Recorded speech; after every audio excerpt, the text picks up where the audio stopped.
Hindi nyo ba alam? Nanggigigil ako eh. Medyo nasasad lang ako sa mga pangyayari about mga turista na nagra-rant online about their disappointment dito sa Boracay Island. Kesyo yung iba ay na-scam, hindi sinipot ng kanilang mga tour guides or mga coordinator or whatsoever pa dyan.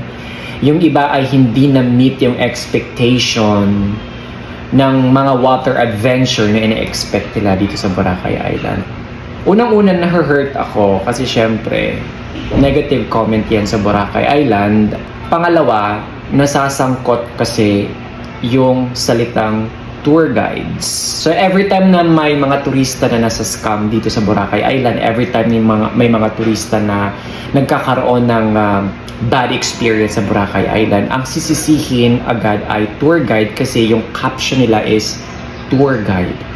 Which is nasasad ako kasi I'm also a tour guide. I'm a legit DOT accredited tour guide sa Boracay Island.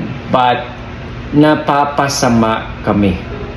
First and foremost, mga ka-islanders, ang Boracay ay merong sariling asosasyon ng mga tour guides, lehitimong tour guides. Wala naman pong masamang mag-check ng mga murang price. Kasi even me, syempre, doon tayo sa mga cheaper, di ba? Pero, hindi nyo ba iniisip na kapag marinig nyo yung salitang napakamura naman itong price na inaalok sa amin, hindi na ba kayo nag-iisip? Hindi na ba kayo magsa-search na, uy, ito ba yung real price ng binigay sa amin ng taong to? Tapos kapag na-scam kayo or hindi na-meet yung expectation according sa napag-usapan ninyo nung kinuhaan nyo ng mga water adventure, magra-rant kayo sa social media, magagalit kayo, mag-i-express kayo ng disappointment, tapos dama yung pangalan namin kasi tour guide ang nakalagay, ang nilalagay nyo doon. Hindi nyo ba alam ang ibig sabihin ng tour guide? Hindi nyo ba alam? Nanggigigil ako eh. May mga magtatanong sa inyo na bakit hindi yan ginagawa ng paraan ng LGU? Bakit hindi yan kinokontrol ng LGU? Bakit nakakapasok yung mga ganyang klaseng tao?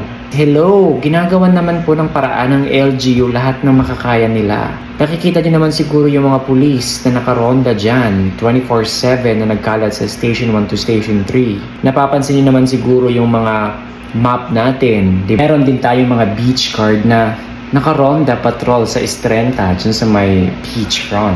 Nanguhuli po yan ng mga illegal tour guiding, yung mga nag-aalok-alok sa tabi-tabi. Sasabihin ko na rin sa inyo na Boracay is not a cheap island. Para nabansagan ang Boracay Island na one of the most prestigious island in the world. Yung mga recognition ng mga international magazines about Boracay Island, pinakamagandang beach, pinaka-white na beach, pristine yung mga ganun. Kung magiging cheap lang, di ba? Please lang, huwag natin tangkilikin yung mga alam natin na ikakasira ng ating buhay. Naiintindihan ko kayo na lahat naman siguro tayo gusto makamura. But in a good way, di ba? Huwag natin pairalin yung pagkasilaw sa napakamurang presyo. Kasi nowadays, yung itlog nga nagmamahal. Ito pa kayo mga water adventure sa Boracay. At Boracay pa talaga, ang pinunterian nyo, mga ka-islanders, nasasabihin yung mura. No. Siguro as lehitimong tour guides dito sa Boracay Island and as a travel services owner, ang maa-advise ko na lang sa inyo, especially 2024, pupunta na naman kayo ng Boracay Island because summer na is just around the corner. Mag-research tayo, guys. Mag-dig deep tayo. Let's say, for example, the travel agency. Is it legit? How many followers do they have? Marami ba silang mga turista na nakapost sa kanilang social media? Yung mga ganun. Ang bilis mag-search, diba? May mga internet naman siguro tayo sa bahay.